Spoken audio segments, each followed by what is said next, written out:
Assalamualaikum and a very warm welcome. You are watching Good Morning Public with me और मुझे आप सब कहते हैं सुहाब सर। इस प्रोग्राम को आप कहते हैं गुड मॉर्निंग पब्लिक और पब्लिक को हम कहते हैं वो वाली पब्लिक जो सुबह सुबह उठकर हमारा शो देखती है but you have to wake up early in the morning. क्यों? क्योंकि आज first working day of the week है यानी मंडे है। तो पिछले वीक में जो रिग्रेट्स लेके आप वीकेंड पर एंटर हुए थे, जो काम आपने छोड़ दिए थे, जो काम आपने शुरू करने थे और आपने नहीं किए, so let's start with the brand new day, a brand new week. क्योंकि अनदर चांस, ये एक और मौका है आपके पास उन तमाम चीज़ों को करने का जो आप नहीं कर सके। तो अच्छे से best of luck for the day और have a good day guys, जो भी हम लोग देख रहे हैं। लेकिन हरमीत पाजी से भी कुछ विशेस ले लेते हैं या कुछ विशेस उनको दे देते हैं बिकॉज उनका वीकेंड बहुत ज़बरदस्त रहा। नीलम वैली से होके आए हैं तो अब उनसे भी ज़रा हालचाल पूछ लेते हैं। अस्सलाम वालेकुम हरमीत पाजी, कैसे हैं आप? How was your trip?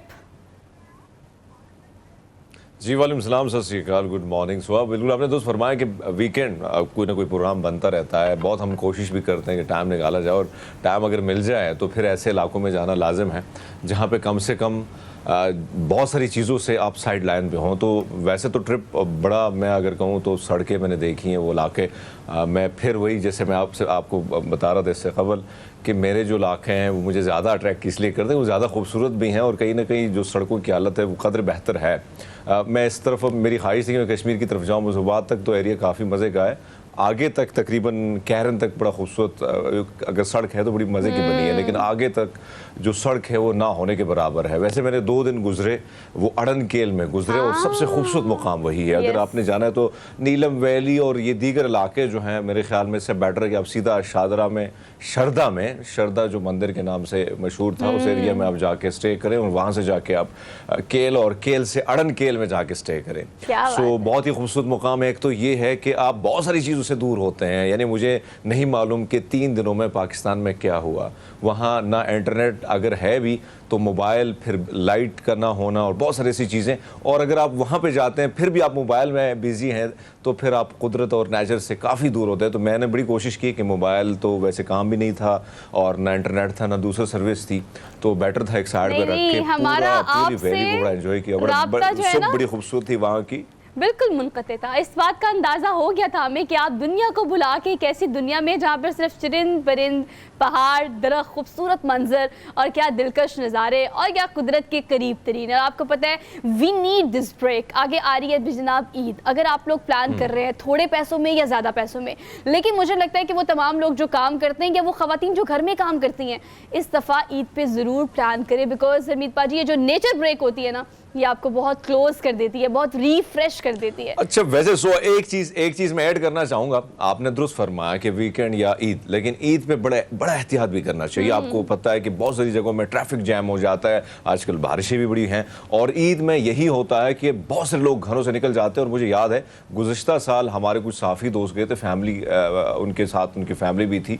जब वो सवात की तरफ गए तो वहाँ पर उन्हें तकरीबन पूरा दिन और 2 दिन उनको लगे और फिर कहीं से हमने उसको रेस्क्यू किया और हमारे दोस्त थे, अजीज़ थे, तो उनके घर में उन्होंने स्टे किया। तो ये चीज़ें भी देखना लाजिम है क्योंकि लोग निकल आते हैं, ट्रैफिक का निज़ाम आपको पता है कि किस तरह उसका ख्याल रखा था। सड़कों की जो हालत है वो भी गैर तसली बख्श है। तो मेरे ख्याल में सब चीज़ों को देख के चलना चाहिए। और जिस तरह बारिशों का सीज़न है वो आप डेंजरस तो है, डेंजरस भी है और एडवेंचरस भी है। लेकिन आपको पता है जो मौसम की तब्दीली आपको अजीबो गरीब सूरत हाल इस मौसम में भी, इस सीज़न में भी दिखाई दे रही है। आपको पता है मौसमी तग़य्युराती तब्दीली की हम हमेशा बात करते हैं। अच्छी खबर हमने इस हवाले से आपको देनी है, साथ साथ ये बुरी खबर भी है। कराची से हम आपको खबर देंगे कि अगर मौसमियाती तब्दीली की आप बात कर रहे हैं जो कि नॉर्दर्न एरियाज़ में भी आपको तब्दील होती दिखाई दे रही है और ज़मीनी ये तमाम वो बालाई इलाके भी और ज़मीनी इलाके भी जो है वो इस वक्त शदीद इसकी लपेट में है।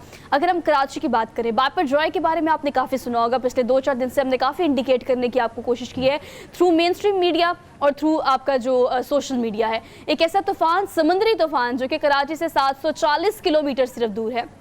और अगर बात की जाए सिंध की और अगर हम बात करें कराची की, तो भारत, गुजरात और यहाँ से सिंध, कराची, कहा जा रहा है कि गालिबन 15 तारीख को ये एक बड़ा तूफ़ान खुदा न खास्ता आने का खदशा जाहिर किया जा रहा है महकमे मौसमियात की तरफ से। लेकिन अच्छी खबर ये है साथ साथ कराची से कि कराची में एक रूसी खाम तेल बरदार जहाज़ जो है वो इस इंडिकेशन जो कि महकमे मौसमियात की जानिब से दी जा रही थी कि तूफ़ान आ सकता है, उससे पहले अब कराची बंदरगाह पहुँच चुका है। और ये एक अच्छी खबर भी है। पहली दफ़ा ऐसा हुआ है कि अगर अगर रूसी खाम तेल बरदार इस जहाज़ की बात की जाए तो इसमें 45,000 मेट्रिक टन जो ऑयल है, तेल, वो लदा हुआ है। तो ये हम इसके बारे में काफ़ी बात की जा रही है। बहुत अच्छी खबर है सोहा मेरे ख्याल में, क्योंकि हम रशिया के बारे में और इस माहदे के हवाले से हमको याद होगा गुज़िश्ता हुकूमतों की भी बड़ी काविशें थी और कहीं ना कहीं अगर तख्ता उल्टा है तो उसकी भी वजूहात कहीं ना कहीं इसमें शामिल भी थी। लेकिन बहरहाल अब ये तेल का जो मामला है आ गया है और अब अनकरीब जो है कहीं ना कहीं रिलीफ की जो बातें की जाती है। और पेट्रोलियम मसनूआत की कीमत अगर कम होती तो बहुत सारी चीज़ें उसके साथ जुड़ी होती हैं जिसकी वजह से कहीं ना कहीं आवाम को रिलीफ मिलता है। तो मेरे ख्याल में ये सबसे बड़ी खबर है और बड़ी खुशखबरी है कि कहीं ना कहीं मुआहदा जो है आखिरकार, क्योंकि हम बहुत सारी चीज़ें खबरें या सोशल मीडिया की प्लेटफॉर्म पर तो देखते हैं लेकिन हकीकतन बहुत सारी चीज़ें दूर होती हैं। लेकिन ये बहुत अच्छी खबर है। आज सुबह जब ये खबर मैंने पढ़ी और सुनी टेलीविज़न की स्क्रीन पर तो वाकई में ये इससे कहीं ना कहीं, हालांकि बजट का इंतज़ार था और आपको पता है कि जो सरकारी दफातर में काम करने वाले लोग हैं, आम मेरी तरह जो लोग हैं, उनको भी बड़ा इंतजार होता है कि बजट होगा, लेकिन बजट जिस तरीके से पेश किए गए और जिस किस्म के हालात है तो आप अंदाज़ा लगा लें कि उसमें कोई उस तरह कोई रिलीफ नहीं बल्कि उल्टा तकलीफ दे था। तो मेरे ख्याल में कहीं ना कहीं अगर ये मसनूआत पहुँचते हैं मार्केट तक और फिर उससे के बाद पेट्रोलियम मसनूआत की कीमतें कम होती हैं तो एक बहुत बड़ा रिलीफ होगा आवाम के लिए। और हमने देखना भी यही है हरमीत पाजी कि रूसी इस अगर खाम तेल की हम बात करें जो कि कराची बंदरगाह पहुंचा, इस हवाले से आपको पता है बड़ी सारी प्रेडिक्शंस भी थी कि ये तेल आ चुका है या भी आना है, उसके बाद जो भी कीमतें जो है पेट्रोलियम मसनूआत की कम नहीं हो रही ऑल दो। लेकिन अब ये कराची बंदरगाह पहुंचने के बाद आवाम की नज़रें अभी इस वक्त मरकूज़ हैं इस तमाम सेंटर पॉइंट पर कि हाँ जी अब जो है वो बजट के साथ साथ पेट्रोलियम मसनूआत की कीमतें कम होंगी तो ऑल दो अल्टीमेटली महंगाई कम होगी। तो अब ये देखना बाकी है। खैर अलबत्ता खुशाइंद खबर है जो कि सुबह सुबह हमने आपको सुना दी है। अच्छी खबरें भी जो है ना वो प्रोग्राम का हिस्सा बनाना बहुत ज़्यादा ज़रूरी है। तो अब खेल के मैदान से भी आपको खबर दे देते हैं बिकॉज आपको इस चीज़ के लिए कन्विंस करना भी बहुत ज़्यादा ज़रूरी है कि आपकी ज़िंदगी में जहाँ पे इतना स्ट्रेस, इतनी परेशानियाँ काम को लेके, पर्सनल लाइफ को लेके, वहाँ पर थोड़ा सा अगर आप टाइम खेल कूद को देंगे तो एक्स्ट्रा करिकुलर एक्टिविटीज़ आपको बड़ा बूस्ट करती हैं, आपको स्ट्रेस रिलीज़ करती हैं। कराची से हम बल्कि खबर देनी है, ऑस्ट्रेलिया ने भारत को शिकस्त दे दी। आपको पता है ICC world championship, test championship जो है वो चल रही थी, उसमें अब ऑस्ट्रेलिया जो है उसने जीत लिया है और बहुत ही कम वक्त में तमाम तर विकेटें जो हैं वो भारत के गिरा कर ये चैम्पियनशिप जो है वो अपने नाम कर ली है हरमीत। और ऑस्ट्रेलिया ने भारत को शिकस्त देकर ये वर्ल्ड चैम्पियनशिप जिसे ICC वर्ल्ड चैम्पियनशिप कहते हैं वो जीत के क्रेडिट अपने सर सजा लिया है। ऑस्ट्रेलिया की टीम हरमीत आपको पता है they are like extraordinary, they are full of all those जो कि टीम की क्रेडिबिलिटीज़ होती है ना कि हमें फास्ट बॉलर चाहिए, हमें विकेट कीपर चाहिए, हमें ये तमाम चीज़ें, वो तमाम एलिमेंट्स जो है वो आहिस्ता आहिस्ता ग्रेजुअली ऑस्ट्रेलिया की टीम ने कलेक्ट किए हैं and now they are the complete team, so they are performing so much well. आपको याद होगा कि बल्कि जब ऑस्ट्रेलिया टीम मैदान में उतरती थी तो जीत उनकी पक्की हुआ करती थी और जबरदस्त किस्म का राज उन्होंने क्रिकेट के मैदान में अपने नाम की और काफी अरसा तक वो हुक्मरान बनते रहे। और जब भी वर्ल्ड कप आता था तो हम पहले से कह देते थे कि भैया ये वाला वर्ल्ड कप फिर ऑस्ट्रेलिया लेके उड़ जाएगा और ऐसा होता था। और बीच में हमने देखा कि बहुत सारे मैचेस में उनको शिकस्त का सामना हुआ, टीम लड़खड़ाती रही, मुसलसल बांग्लादेश के सामने भी कई दफ़ा हमने उनको हारते देखा, इसी तरह श्रीलंका के सामने, भारत के सामने। लेकिन आहिस्ता आहिस्ता आपने दुरुस्त फरमाया कि ऑस्ट्रेलिया में जिस तरह काम होता है क्रिकेट के हवाले से वो यकीनन काबिल तारीफ़ इसलिए है कि ग्राउंड से लोगों को उठा के और बड़े ज़बरदस्त तरीके से पॉलिश करके उनको जब ऑस्ट्रेलिया टीम का हिस्सा बनाया जाता है तो फिर हम देखते हैं कि चाहे वो बैट्समैन है, बॉलर है, फील्डर है, विकेट कीपर है, तो हर खिलाड़ी जो है बड़ी कमाल की परफॉर्मेंस देते हैं। और आपने दुरुस्त फरमाया कि इंडिया की टीम भी कोई कम नहीं है, ज़बरदस्त उनकी प्लेटफॉर्म अगर हम देखें उनकी जो परफॉर्मेंस है वो ज़बरदस्त किस्म से रही है, मुसलसल रही है। तो इस बार शिकस्त देना ये बहुत बड़ी बात है कि ऑस्ट्रेलिया ने दोबारा कहीं ना कहीं ये साबित कर दिया कि भाई आज भी वो थोड़े बहुत ज़ख्मी थे लेकिन दोबारा वो चैम्पियनशिप के लिए तैयार हैं और किसी न किसी एक बहुत बड़ा मौके के लिए वो तैयार रहते हैं। मैदान में उतरने से पहले उन्होंने फैसला किया होता है कि भाई जीत हमारी पक्की होगी। तो ऐसा लगता है कि हालात फिर ऑस्ट्रेलिया की झोली में जा रहे हैं। और हरमीत ये कम बैक करने वाली सिचुएशन है ना कि जहाँ पे फ्लॉज और जहाँ जहाँ लैक कर रहे थे, डेफिशिएंसीज टीम में थी, उसको कवर किया और क्या ज़बरदस्त कम बैक किया है। ऑल दो ये मैदान में ही रहे हैं लेकिन अपनी कमियों पे, कोताहियों पे काम किया है।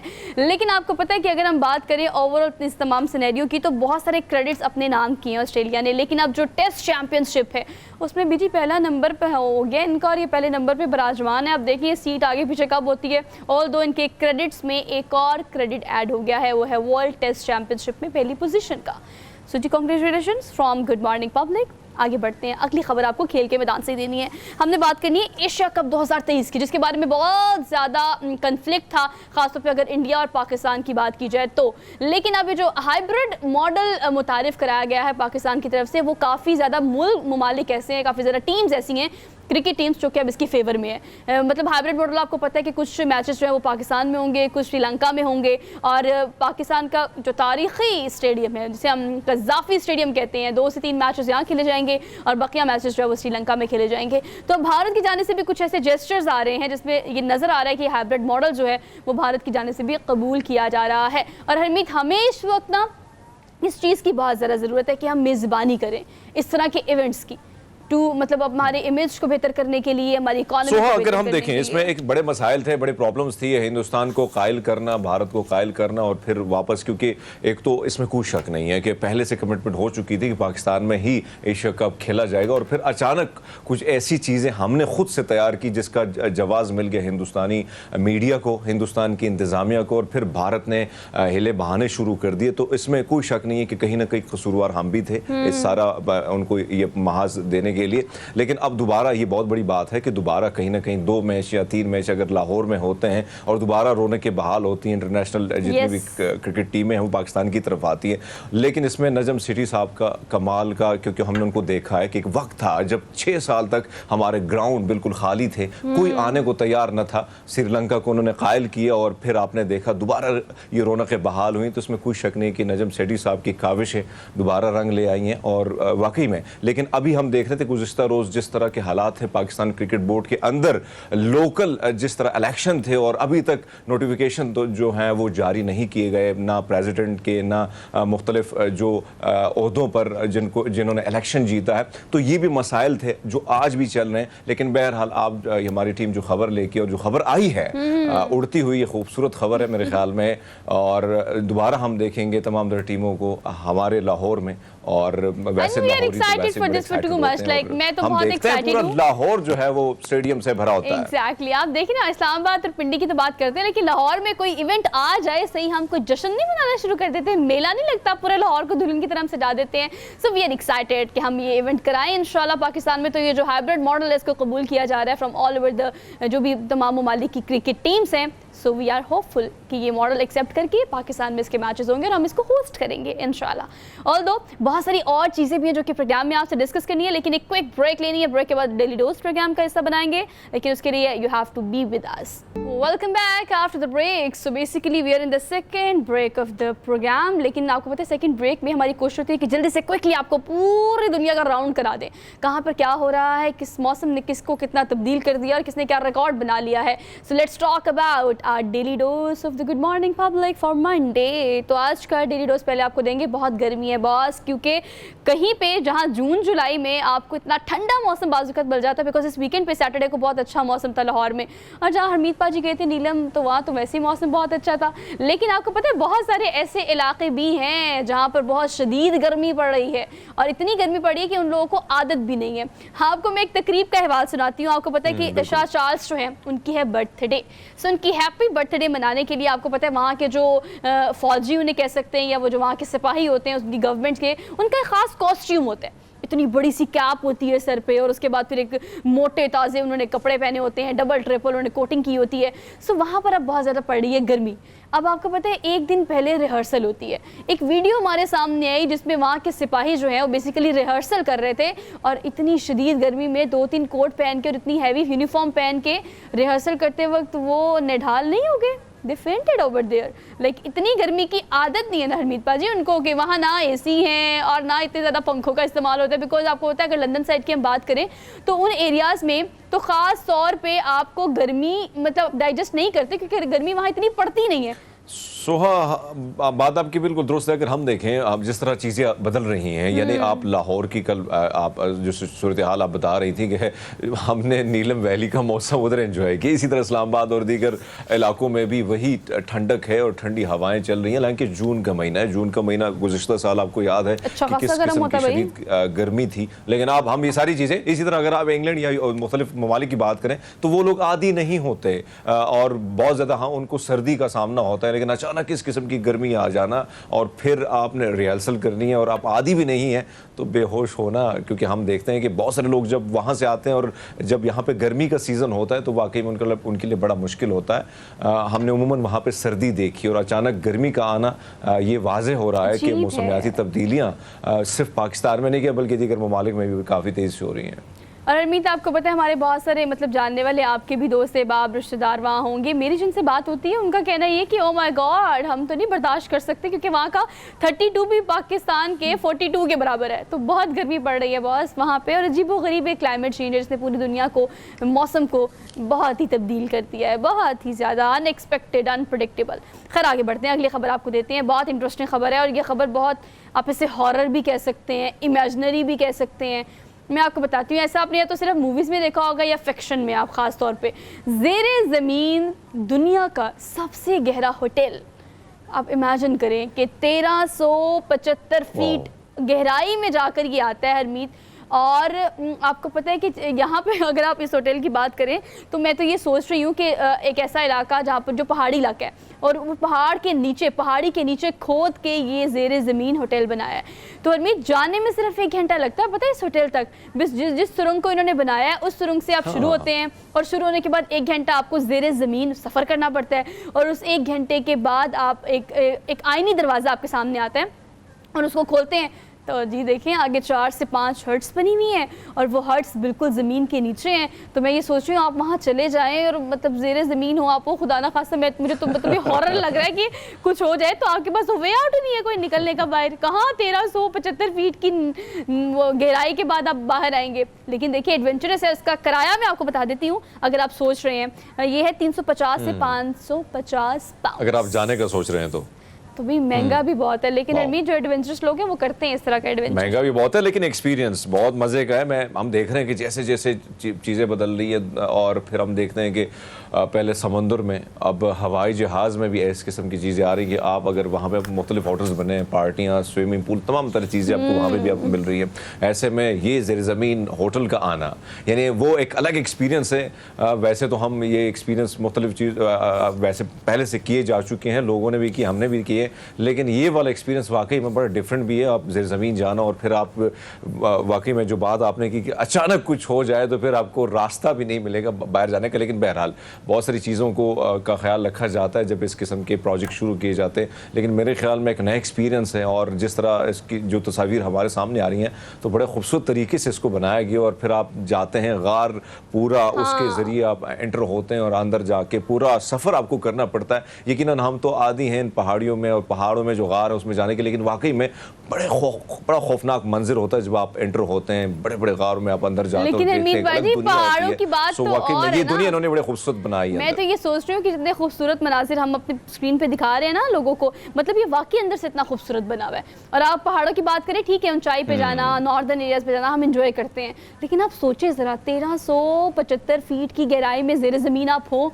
आप तो निकल ही नहीं सकते। मतलब जस्ट इमेजिन, मैं तो ये इमेजिन कर रही हूँ तो मुझे काफ़ी हॉरर फील दे रहा है। और तो हम आगे बढ़ते हैं, अगली खबर आपको देते हैं। अगली खबर काफ़ी भारी खबर है। भारी इसलिए क्योंकि हमने आपको बताना है दुनिया का सबसे ज़्यादा वज़नी ये ट्रक, मतलब दुनिया का सबसे ज़्यादा वज़न उठाने वाला, मतलब 500 टन वज़न उठा सकता है ये truck.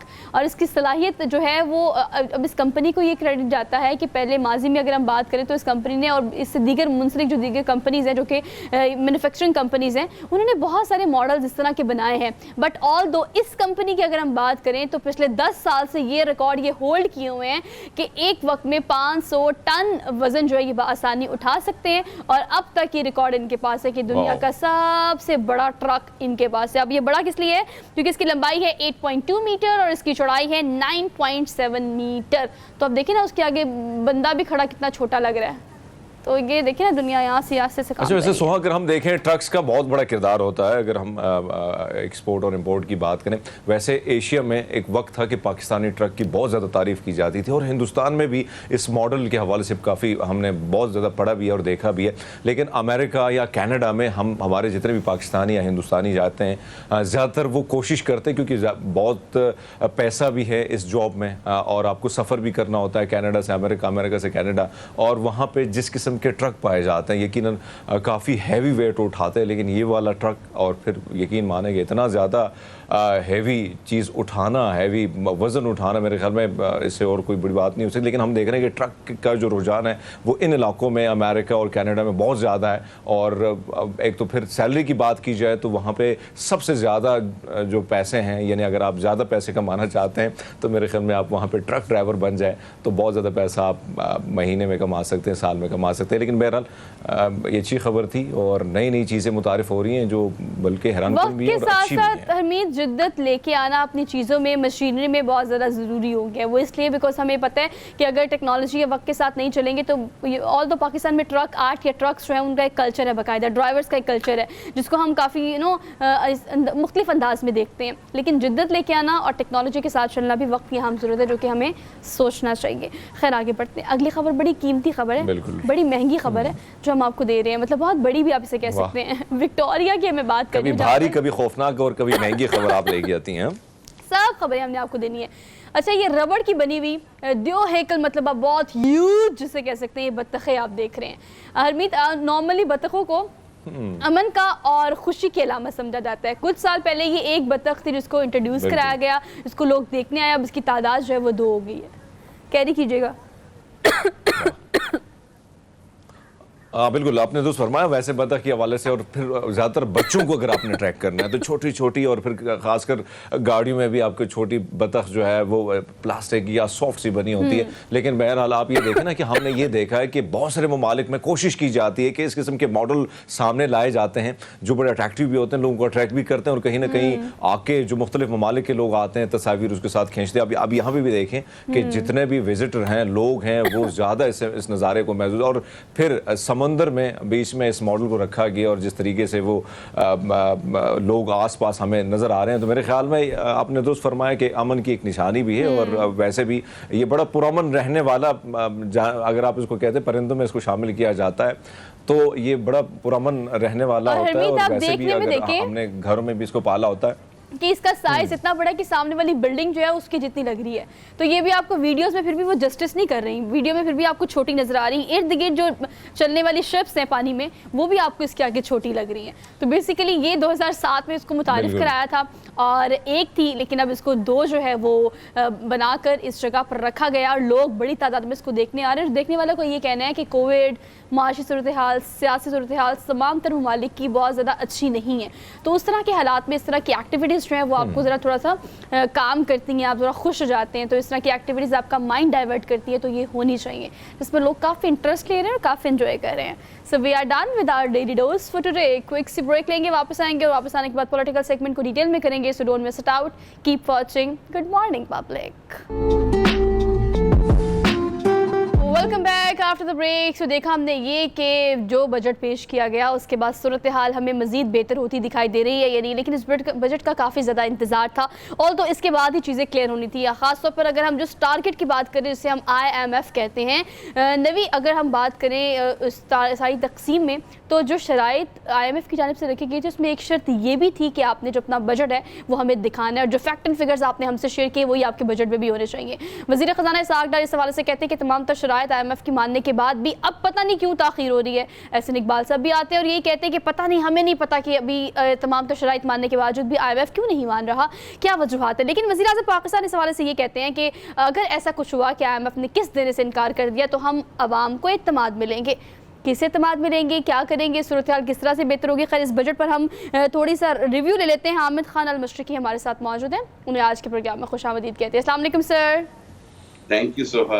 Sir, thank you so much for joining us this morning. Good morning from our side. Sir कहिएगा कि हम कहते हैं और पता भी है हमें कि सियासी सूरत हाल तब तक ही बेहतर अगर होगी तो ही हम अपनी सियासी चीज़ों को बेहतर करके ही माशी सूरत हाल को बेहतर करने की तरफ जा सकते हैं। ये जो बजट पेश किया गया है, आपको क्या लगता है कि इससे चीज़ें कितनी बेहतर हो जाएंगी और ये बजट क्या आवाम दोस्त था, ये फेवर में था आवाम की?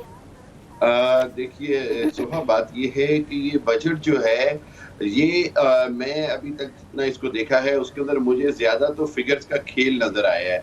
हमें 2 बातें बड़ी इंपॉर्टेंट जहन में रखनी होगी। एक तो ये कि इसहाक़ डार साहब या कोई भी बजट पेश किया जाता है तो उसमें पूरे साल की इनकम को कैलकुलेट किया जाता है। अब यहाँ पर तो ये हुकूमत जो है वो 12-13 अगस्त को जा रही है 30 जून तक ये बजट पास होगा। यानी एक्चुअली इस हुकूमत के दौरे हुकूमत में सिर्फ बजट 30 से 40 दिन के लिए मुअस्सर होगा। उसके बाद हुकूमत को कह देगी कि हमें तो पता ही नहीं था कि आगे क्या कलेक्शन हुई, क्या इनकम हुई, किस तरह ज़र मुबादला आया। और दूसरी बात ये कि ये बहुत बड़े खसारे का बजट है जो कि पाकिस्तान की तारीख में पहले नहीं आया। तीसरी बात ये कि IMF जो है वो बहरहाल मुतमईन नहीं हो रहा और उसकी सबसे बड़ी वजह ये है सियासी अदम इस्तेहकाम।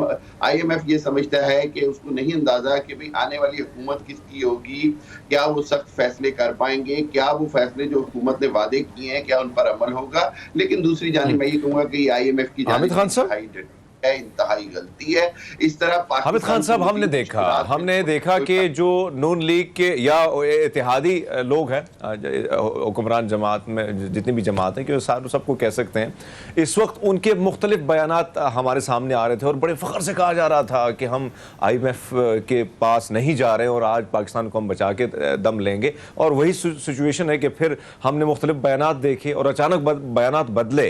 अब आपको क्या लगता है, एक तरफ तो IMF की जो शराइत है बड़ी कड़ी भी हैं, उस पर अमल दरामद भी हो रहा है, दूसरी जानिब कहीं ना कहीं मामला अंधेरे में हमें नजर आ रहा है। क्या अब लगता है हुकूमत को जो बातें की जा रही थी कि दोस्त ममालिक को राजी कर दिया जाएगा, अब दोस्त ममालिक भी इनकारी नजर आते हैं सर? देखिए हरमीत, बुनियादी बात यह है कि दोस्त ममालिक की तरफ से जो है वो सारा वजन जो है वो IMF की रजामंदी पे डाला जाता है। IMF की तरफ से सारा जो वजन है वो दोस्त ममालिक की तरफ से रजामंदी पे डाला जा रहा है। अहम बात इसके अंदर यही आ रही है कि अभी जो बजट पेश हो रहा है इसके अंदर लेटेस्ट जो खबर आ रही है वो ये कि खुद पीपल्स पार्टी और नून लीग में इख्तिलाफात नजर आ रहे हैं। पीपल्स पार्टी ने अभी तक नेशनल असम्बली में अपनी मेंबरान की लिस्ट नहीं दी जिन्होंने इस बजट पर हुकूमत की हिमायत या उसमें बहस करनी है। तो इस हवाले से एक बात नजर आ रही है कि इसहाक डार साहब ने इस बजट के अंदर बहुत सारे ऐसे सवालात जरूर खड़े किए हैं जिसको पीपल्स पार्टी भी अभी डिफेंड नहीं करना चाहती। दूसरी जानिब ये है कि IMF ने जिस तरह से पाकिस्तान को प्रेशर में रखा हुआ है, जिस तरह से दबाव में रखा हुआ है, उसकी वजह से मुझे ये लग रहा है कि ये निगरान हुकूमत के दौर में ही जाकर अगर कोई पैकेज मिल सका, कोई टेम्पररी रिलीफ, आर्जी रिलीफ अगर IMF से मिला तो वो उसी दौर में मिलेगा ताकि अगले इंतखाबात को वो इंश्योर कर ले। असल में ये जो बार-बार इस चीज को भी एड्रेस कीजिएगा जो आप नुकसान की बात कर रहे हैं सर, इलेक्शन बजट नहीं था ये। मतलब अगर आप देखें क्या फॉर द टाइम बीइंग चाहे 1 माह 2 माह के लिए आवाम कहेगी ओह माय गॉड यस कि काफ़ी रिलीफ मिला है, इस गवर्नमेंट ने वही किया जो पहले करते थे। 2013 के बाद जब आए तो चीज़ों को बेहतर करने की कोशिश की और चीज़ें बेहतर हुई भी। वो दहशतगर्दी थी या फिर बिजली थी सूरत हाल। तो क्या आप नहीं समझते कि फॉर द टाइम बीइंग जो अगस्त तक की हम बात कर रहे हैं ये बजट तभी उस टाइम तक के लिए ही बनाया गया है? देखिए सुबह उस तरह का रिलीफ नहीं मिला और उसकी वजह भी IMF का दबाव था, वरना कहीं तो हुकूमत की जानिब से ये महीना पहले ऐलान किया जा रहा था कि शायद 40-50% तक तनख्वाहें बढ़ा दी जाएं, शायद 20 से 30-40 रुपए पेट्रोल कम कर दिया जाए, शायद डॉलर जो है वो 30-40 रुपए कम आ जाए, लेकिन ऐसा कुछ नहीं हुआ। तो इसकी वजह यही थी कि हुकूमत कोई ऐसा एकदम से रिलीफ नहीं देना चाहती थी सब्सिडी की शक्ल में जो बेइंतहा खसारे का बायस बनता और खुद IMF की तरफ से उसकी वजह से बहुत बड़ा ऑब्जेक्शन। ठीक है हामिद साहब, थैंक यू सो मच। आपकी बात बिल्कुल ठीक है कि जो भी निज़ाम में आप तब्दीली लाने की कोशिश करते हैं वो बजट के थ्रू या किसी भी थ्रू आपको लॉन्ग टर्म के लिए सोचना चाहिए। हमने एक ब्रेक लेनी है, वापस आएंगे। Just keep watching good morning public. Welcome back after the break. So basically we are in the second hour of the show. और अगर हम क्लाइमेट चेंज की बात करें तो पूरे रन डाउन में जो भी टॉपिक्स हमने रखे हुए हैं और जो भी चीज़ें हम डिस्कस कर रहे हैं आपसे, अल्टीमेटली डायरेक्टली और इनडायरेक्टली वो कनेक्ट कर रही है क्लाइमेट चेंज से। मतलब हमने बिपरजॉय के बारे में आपको बताया, एक ऐसा तूफान जो कि खुदा न खास्ता ज़्यादा तबाही मचा सकता है। कराची सिंध की बात करें, भारत गुजरात की बात करें तो 15 जून की इंडिकेशन दी गई है। और अगर हमने लंदन की खबर शामिल की तो वहाँ की सूरत हाल ये है कि वहाँ पर इस मौसम में शदीद गर्मी पड़ रही है। लेकिन ये जो इफेक्ट और साइड इफेक्ट हैं ये हमारे मौसम ये साइड इफेक्ट हमारी तमाम तर चीज़ों पे पड़ रहे हैं। अगर हम काश्तकारों की बात करें, किसानों की बात करें तो वो भी इस क्लाइमेट चेंज से शदीद मुतासिर हो रहे हैं। हरमीत, अगर हम बात करें सीज़न की, आम के लेकर हमने बहुत सारे सेगमेंट भी किए और हमने बड़ी एक्साइटमेंट भी शो की है, लेकिन जो मौसम जून में शुरू होता है वो अगर हम बात करें सर्दी देर तक रहने की और गर्मी देर से आने की, तो इसकी वजह से काश्तकार शदीद मुतासर हुआ है। आम की पैदावार जो कि कहा जाता है कि बेसिकली 20% कमी पिछले कई सालों के बाद आज इस सीज़न में 20% कमी देखी गई है। अगर बात करें गुंजाइश की, जो आम की पैदावारी गुंजाइश पाकिस्तान में 18 लाख मेट्रिक टन है, लेकिन अगर आप आज के सीज़न की बात करें तो जो हमारे पास गुंजाइश के बाद आया है वो 14,40,000 मेट्रिक टन आम है, जिसकी पैदावार बहुत कम हो गई है। तो हरमीत, इस हवाले से जो चीज़ें हैं वैसे सुहा, अगर हम देखें इसमें कोई शक नहीं है, आम के हवाले से पूरी दुनिया में हमने देखा है कि बड़े बड़े स्टॉल्स लगते हैं, वहाँ पे पाकिस्तानी आम की भरपूर नुमाइश भी की जाती है और पजीराई भी मिलती है। और कहीं ना कहीं आपको याद होगा कि दुबई में लास्ट ईयर जब पूरा इवेंट था तो उसमें अवार्ड्स भी दिए गए थे। तो ऐसे में इसमें कोई शक नहीं है, लेकिन इस बार आपको याद होगा क्योंकि आम का हम सबको इंतज़ार होता है, एक ऐसा फल है जिसके लिए अगर गर्मियों की बात की जाए तो हम हमेशा ये बात करते हैं कि हमें ज़्यादा गर्मी अच्छी नहीं लगती, लेकिन आम आता है तो उसका इंतज़ार होता है, चलो उस बहाने दिन अच्छे गुजर भी जाते हैं। लेकिन इस बार का आम कदरे काफ़ी डिफरेंट है, उसका जायका भी बड़ा मुख्तलिफ है, उस तरह मीठा आम नहीं है जो पिछले साल हम छकते थे, खाते थे। तो ये बात आपकी दुरुस्त है कि एक तो बहुत सारी चीज़ें हम देख रहे हैं कि तब्दीलियाँ, तो मौसमियाती तब्दीलियाँ रुनुमा हो रही हैं, और फिर काश्तकारों की मुश्किलात जो हैं, एक तरफ आप देखें कि बारिशों का जो सिलसिला था, आपको याद है इससे कबल गंदम जैसे पक रही थी और फिर बारिशें शुरू हो गई, तो एक बहुत बड़ा नुकसान था। अब आम का सीज़न करीब था, ऐसे में फिर मौसम, क्योंकि आम को चाहिए गर्मी, और इस शिद्दत की वजह से गर्मी अगर तपिश होती है तो आम ज़बरदस्त तरीके से पक जाता है, तैयार हो जाता है और फिर वो मार्केट में पहुंचता है, चाहे वो इंटरनेशनल मार्केट की हम बात करें, काश्तकार की तमाम रुदात जो बता रहे हैं ना, इसको काश्तकार से बेहतर कोई एड्रेस कर नहीं सकता कि 20% कमी उनको कितना मुतासर करेगी। और हमारे साथ मौजूद है शेख नवीद नासिर, जो कि बेसिकली काश्तकार ही हैं, और वो इस हवाले से बताएंगे कि क्या क्या मसाइल उनको इस पीरियड के दौरान रहे हैं और अभी आफ्टर इफेक्ट्स में वो क्या क्या देख रहे हैं। आपको खुशामदीद कहते हैं आज के प्रोग्राम में। शेख नवीद साहब, कैसे हैं आप? ठीक हैं?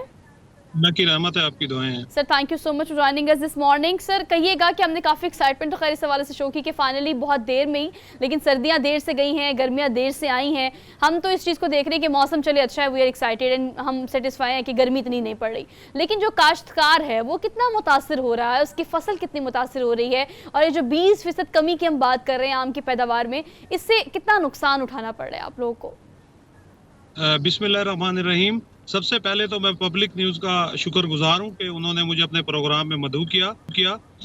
आपने बात की है 20%, आम की जो फसल है वो 20% डैमेज नहीं हुई, वो 40% डैमेज हुई है, 35 से 40%, और वो मौसमियाती तब्दीली की वजह से हुई है। मौसमियाती तब्दीली की वजह से इस साल हमें 2 नुकसान हुए हैं। एक तो जो वेदर जनवरी वाला था वो हमें जून में मिला, उसकी वजह से जो आम की ग्रोथ थी उसके अंदर भी काफी जो इफेक्ट देखा गया, जिससे साइज छोटा रह गया। और दूसरी बड़ी जो हमें नुकसान हुआ, आंधी तूफान आने की वजह से जो हमारा मैंगो बहुत ज्यादा जाया हुआ है। मुल्तान के अंदर 1.5 लाख टन आम की पैदावार हर साल होती है, और इस साल बदकिस्मती कहूंगा कि आम की जो फसल थी वो पिछले 10 सालों से ज्यादा थी, लेकिन बदकिस्मती से जो मौसमियाती तब्दीली की वजह से बारिशें और ये जो वेदर का ठंडा रहना, इसकी वजह से बड़ा हमें नुकसान हुआ है, जो तकरीबन मैं 35 से 40% देख रहा हूँ।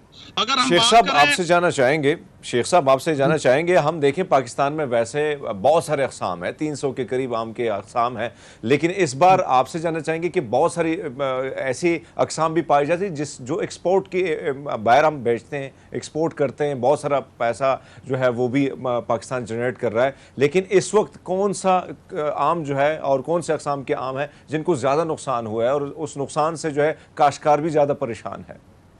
इसके अंदर देखें जी, अगर मोस्टली हमारे पास जो वैसे तो 250 से 300 अक़साम है, और जो हमारे पास हम एक्सपोर्ट करते हैं उसके अंदर 5-6 जो हमारा मोस्टली जो हमारे पाकिस्तान में आम लोगों तक पहुंचता है वो 6 आम की क्वालिटी अक़साम है। और जो एक्सपोर्ट की बात करें तो एक्सपोर्ट में 3 क्वालिटियां हैं, 3 से 4, तो वो हम वहाँ पे जो एक्सपोर्ट करके ज़र मुबादला हासिल करते हैं। इसके अंदर एक्सपोर्ट के अंदर जो सबसे ज्यादा जो समर आम है, जिसको सफेद चौंसा मौसमी कहा जाता है, ये है, और जो ज्यादातर हमारा जाता है वो सफेद चौंसा लेट, जो कि तकरीबन वो 10वें 11वें माह में भी पाकिस्तान में से वो एक्सपोर्ट हो रहा होता है। और अब जो नया इन्होंने आम एक इंट्रोड्यूस हुआ है वो है चुनाब। गोल्डन, तो उसकी भी बड़ी अच्छी पैदावार थी। लेकिन इस दफा तो तमाम जितनी भी वैरायटी है तो इसके तमाम के तमाम बड़ा इफेक्ट भी है, पड़ा है। अच्छा ठीक है, शेख नवीद ये बताएगा कि अगर हम पैदावारी गुंजाइश की बात करें तो 18 लाख मीट्रिक टन ये गुंजाइश है, लेकिन अभी जो निकली है हमारे पास कदर वो है 14 लाख। तो ये सूरत हाल जो है इसने किस हद तक आपको मुतासर किया है कि अगर पैदावारी गुंजाइश की बात करें तो आकाश उतने ही किए गए थे, लेकिन जो प्रोडक्शन इन तमाम तो मौसमियाती तगैराती तब्दीली के बाद आई है वो इतनी है? जी, ये जो आपने बिल्कुल जो एग्जैक्ट बताया, इससे जो काश्तकार बहुत ज्यादा परेशान दिखाई देता है। जाहिर बात है वो मैंगो बिकना था एक काश्तकार का, एक फॉर एग्जांपल 1 करोड़ का, तो अब तो वो 50 या 40-60 लाख रुपए का उसका सेल होगा, तो उनके अखराजात भी इसमें पूरे नहीं होंगे। तो इसमें ये जितने भी काश्तकार हजरात हैं बड़े परेशान दिखाई देते हैं। शेख साहब, अगर हम देखें ऑन द लाइटर मूड में बात करूंगा, पहले तो शायद हमारी आ लगी मुल्तान वालों को हम कहते रहे भाई एक पेटी हमारे लिए भी भेज दो, और नहीं भेजी। अब आपसे जानना चाहेंगे पाजी कि जो मामलात हैं वहां पे, एक तो पाजी आप में बात जो मैं कहने जा रहा हूँ, एक तरफ एक तो मौसमियाती तब्दीलियां हैं जिसकी वजह से आम को नुकसान हो रहा है, दूसरी जानिब हम देख रहे कंक्रीट बड़ी तेजी से फैल रही है, बिछाई जा रही है, तो आपको लगता है कि ये बड़ा नुकसान होगा, फ्यूचर में किसान भी मुतासिर होगा? देखिए जी, जो मैं मुल्तान की अगर बात करूं तो मुल्तान के अंदर इससे बहुत ज्यादा इफेक्ट पड़ेगा। और दूसरा बड़ा ये देखें कि जो सोसाइटियां बन रही हैं, जो हाउसिंग सोसाइटियां बन रही हैं, इन्होंने मुल्तान में 25% आम को तकरीबन ये कम हो गया है। इतने ज्यादा जंगलात की भी कमी है। जब जंगलात की कमी होगी तो ऑटोमेटिकली फिर जब हमारे आम के दरख्त ही नहीं होंगे तो फिर हमें आम की भी पैदावार बहुत कम होगी। 25% कम हुई है। अच्छा, एक्सपोर्ट बहुत ज्यादा नुकसान है, बिल्कुल आपने दुरुस्त फरमाया। लेकिन एक जी हरमीत कंटिन्यू करें। जी सर, मैं आपसे जानना चाहूंगा, मैं इस चीज़ का कंपैरिजन इसलिए करता हूं कि हमारा आम जो था पूरी दुनिया में मशहूर था और फिर उसी चीज़ को लेके हिंदुस्तान मार्केट में उतरा। अब हम देखते हैं कि वहां पे नए बागात बनाए जा रहे हैं और बहुत तेज़ी से काम हो रहा है और कोशिश की जा रही है कि पाकिस्तान के आम को फ्लॉप करके वो आगे मार्केट में अपनी जगह बनाए। ये आपको इसका इल्म भी होगा। लेकिन इस वक्त अगर जो सूरत हाल, एक तरफ कंक्रीट बिछाई जा रही, क्या आप लोग किसान एसोसिएशन जो है उनकी जानिब से कोई कोशिश की गई है इन बागात को बचाने के लिए, किसान के मुस्तकबिल को बचाने के लिए? जी बिल्कुल, हर प्लेटफॉर्म पे जो जाहिर बात है काश्तकार का जो सोर्स ऑफ इनकम वो यही है, और जिसको तेजी से काटा जा रहा है, तो ये काश्तकार के लिए भी बड़ी बुरी खबर है और ये हमारे तमाम पाकिस्तान के लिए भी और हमारी मौशियत को भी बहुत बड़ा झटका है इससे। तो मेरी हुकूमत वक्त से अपील है कि इसके बारे में हमारे जंगलात भी बचाए जाएं। जब जंगलात बच जाएंगे तो ऑटोमेटिकली हमारा फ्रूट भी बच जाएगा, जिससे हमें करोड़ों डॉलर जो ज़र मुबादला हासिल होते हैं। अच्छा सर, एक इंपोर्ट एक्सपोर्ट की अगर हम बात करें तो इस अदाद-ओ-शुमार को भी ज़रा हमसे शेयर कीजिएगा कि ये जो हमारी पैदावारी गुंजाइश जो है वो ज़्यादा थी और इस दफ़ा पैदावार कम हुई है, तो इससे एक्सपोर्ट में कितना ज़्यादा फ़र्क पड़ा है और वो रेशो कितनी नीचे गिरी है, वो ग्राफ कितना नीचे आया है? देखें जी, एक्सपोर्ट में भी डेफिनेटली 40% ही जो मैंने बताया, 35 से 40% उसमें भी इफेक्ट पड़ेगा। क्या है जी। अच्छा, हम अगर बाकी अच्छा सर, एक और चीज शेख साहब आपसे जानना चाहेंगे, शेख साहब अगर हम देखें, हमने माजी की बात की, माजी में आम का इंतजार होता था और बड़ा मीठा कमाल का शीरी जो है आम हम खाते थे। इस बार हम देखते हैं कि पाजी जायके में भी बड़ी जो है वो हम देखते हैं कि वो वाला मीठा आम नहीं होता जिसका हमें इंतजार होता है पूरा साल इंतजार। क्या ये भी बहुत वजह यही है कि धूप ना पड़ना, गर्मी की जो शिद्दत होती है मुल्तान में वैसे भी शिद्दत ज्यादा होती है, उसी की वजह से ये मीठा आम अब नायाब होता चला जा रहा है सर?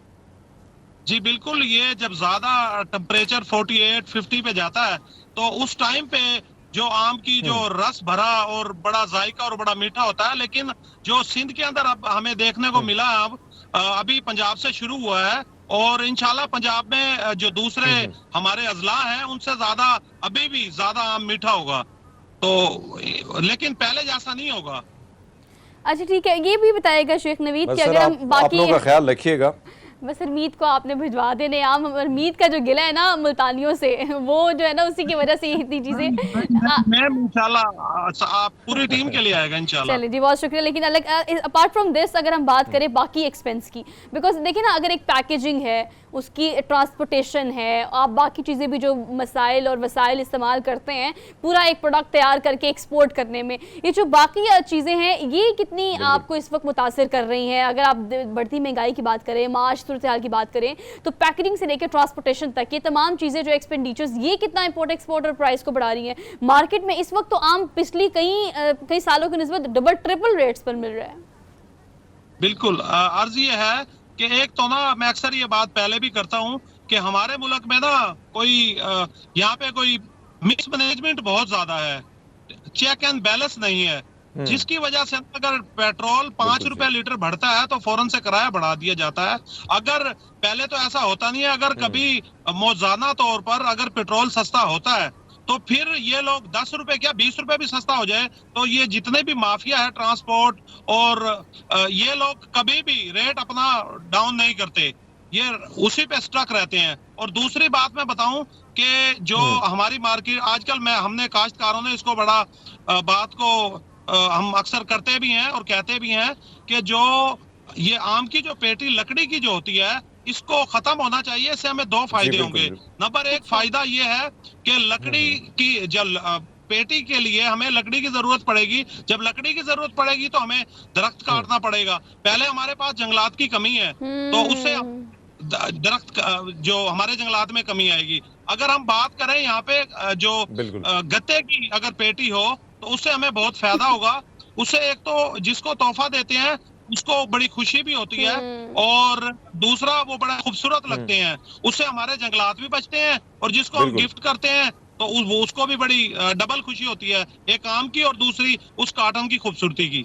ठीक है Sheikh Naveed, thank you so much for joining us. और आपने जो बात आखिरी वाली की है ना हरमीत, वो बात $100 थी। वो इसलिए क्योंकि अगर आप दरख्तों को बचाने की बात करें और लकड़ी की उन पेटियों की बात करें जिसमें आम जो है वो बड़ा सजा कर रखे जाते हैं, हाँ कार्टन होने से बहुत सारे एक्सपेंडिचर्स जो हैं उसको सेव किया जा सकता है, या प्राइस रेशो को थोड़ा कम किया जा सकता है, या यूँ कहीं के कंट्रोल किया जा सकता है। तो इस तरह की इनिशिएटिव्स जो हैं वो आपकी पैदावारी सलाहियत जहाँ पर कम हुई है, बाकी चीज़ों को कम करके एटलीस्ट आवाम को जो एंड यूज़र है उसको जो प्राइस मिलनी है उसको तब्दील किया जा सकता है। ऑल्दो हमने एक ब्रेक ली, सेगमेंट आपके लिए था और कोशिश यही थी कि इस सेगमेंट के थ्रू आपको अवेयर किया जा सके कि जो लोग काम कर रहे हैं उन्हें कहाँ से बचत करके इस काम को मजीद एक्सपैंड करना चाहिए। एक ब्रेक के बाद वापस आएंगे, आप देखते रहिए प्रोग्राम जिसे हम कहते हैं गुड मॉर्निंग पब्लिक।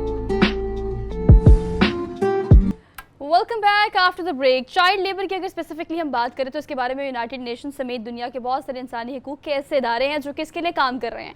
पाकिस्तान में भी हाल बत्ता इसके लिए बहुत सारे बिल्स बनाए गए हैं, उनको पास कराया गया है और उसके बाद इस पर बहुत ज़्यादा काम करने की कोशिश की गई है। लेकिन फिर भी हमें देखने में ये आता है कि चाइल्ड लेबर को कंट्रोल करना पाकिस्तान में ख़ासा मुश्किल काम है, क्योंकि घरों में, मुख्तलिफ दुकानों में, मुख्तलिफ आप कामों में ऐसे बहुत सारे पेशे हैं जहाँ पर बच्चों को आप काम करता हुआ देखते हैं। गुर्बत की लकीर से नीचे ज़िंदगी गुजारने वालों को तो ये नॉर्मल समझा जाता है कि वो उनके लिए ज़रूरी है कि उन्होंने पढ़ाई नहीं करनी, हाल बता ये काम करना है। लेकिन एक तो है चाइल्ड लेबर का दिन और एक है चाइल्ड लेबर के ख़ात्मे का दिन। ये दो मुख्तलिफ चीज़ें हैं। कैलाश जो कि नोबल इनाम याफ्ता है, भारत से उनका ताल्लुक है। 2004 में 2002 में गालिबन उनकी बहुत कोशिशों के बाद चाइल्ड लेबर के ख़ात्मे का आलमी दिन मनाया गया। जितना तकलीफ़ और इन बच्चों को देख के होती है और जितना दुख होता है इन बच्चों को देख के, हरमीत अगर हम इन बच्चों के पास जाएँ, इनसे बात करें तो यकीन करो इनके वालिदैन समेत इनके पास 1001 जवाज़ होते हैं काम करने के, और वो जवाज़ जो है वो हमें पता भी है, इस बात का अंदाज़ा भी हमें है, लेकिन फिर भी कहीं ना कहीं हम हेल्पलेस महसूस करते हैं इस हवाले से।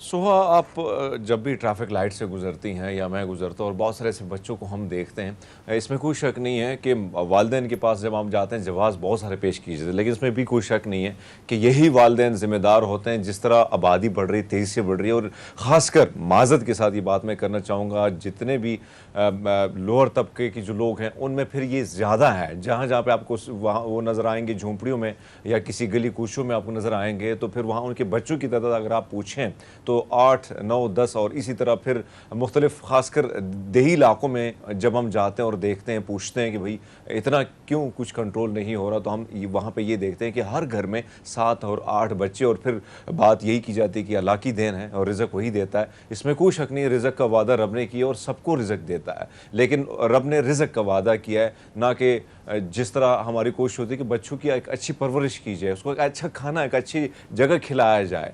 पेट तो भर जाएगा चाहे वो रूखी सूखी हो, लेकिन जिस खाना, जो अच्छा खाने की बात कहा करते हैं, जो खुद हम खाते हैं, फिर अब औलाद से ज़्यादा, अपने से ज़्यादा अपने औलाद के बारे में सोचते हैं। तो ये सारी चीज़ें हम देखते हैं कि ना उसको कंट्रोल किया जाए, ना उसकी रिस्पॉन्सिबिलिटी ली जा रही है, और फिर बच्चों को हुकूक के हवाले से जो तंजीमें काम कर रही हैं, यकीन माने ये रियलिटी है कि वहाँ पे भी हम देखें कि उनके घरों पर जब छापे पड़े तो वहाँ पे भी हमने देखे कि छोटे छोटे बच्चे, उनसे काम लिया जाता था और उसी के साथ साथ उन पर तशद्दुद भी किया जाता था। तो बहुत सारी रिपोर्टें हमारे सामने हैं, और वाकई में इन बच्चों का मुस्तकबिल जो है रोशन बनाने के बजाय माँ बाप भी इसमें इन्वॉल्व हैं। ये मुल्क की रियासत, तमाम तर वो इदारे जो स्टेक होल्डर्स हैं वो भी रिस्पॉन्सिबल है कि हम ये जो मुस्तकबिल है इस मुल्क का, उसको हम तारीकी रोशनी के बजाय तारीकी में धकेल जा और रहे अरमीत, मुझे लगता है कि आप जो बात कर रहे हैं ना, उसमें सबसे बड़ी जिम्मेदारी जिन लोगों पर आयद होती है ना, वो मेरे ख्याल से हम खुद हैं। मतलब अगर हम चाइल्ड प्रोटेक्शन ब्यूरो की बात करें, सारा अहमद जो उनकी चेयरमैन है, हाँ अलबत्ता बहुत सारा पिछले कई सालों में काम किया गया है, लेकिन उसके बावजूद भी कहीं बहुत सारा काम करना इसलिए बाकी है क्योंकि कुछ जिम्मेदारी आपकी और मेरी भी है। हमारे घरों में बच्चे काम करने वाले या उन दुकानों पे बच्चे काम करने वाले जो कि मजबूर हैं, लेकिन चाइल्ड लेबर के नाम पे हमें लगता है कि हम उनकी मजबूरी में उनकी हेल्प कर रहे हैं, उनको कमाने के लिए पैसे दे रहे हैं, या कमा कर मेहनत करके वो पैसे कमा रहे हैं, अपने घर लेके जा रहे हैं। अगर आप कुछ कर सकते हैं, कुछ बन पड़ता है आपसे, तो उनकी तालीम के लिए अगर आप कुछ कर सके तो ज़रूर करें, क्योंकि उन बच्चों को तालीम की ज़रूरत है। वही अपने माँ बाप का, अपने बहन भाइयों का मुस्तकबिल संवार सकते हैं। अगर आप तालीम के राह हमवार करेंगे तो यकीनन इसका अजर आपको इस दुनिया में मिलेगा और आखिरत में मिलेगा। तो आप भी जिम्मेदार हैं, आपको भी चाइल्ड लेबर के खात्मे के आलमी दिन के मौका पर इस चीज़ का अहद करना चाहिए कि जहाँ से भी हो सकता है आप इस चीज़ को कंडेम करें, इस चीज़ की नफ़ी करें और इस चीज़ को मज़ीद पाकिस्तान में ना फैलने दें।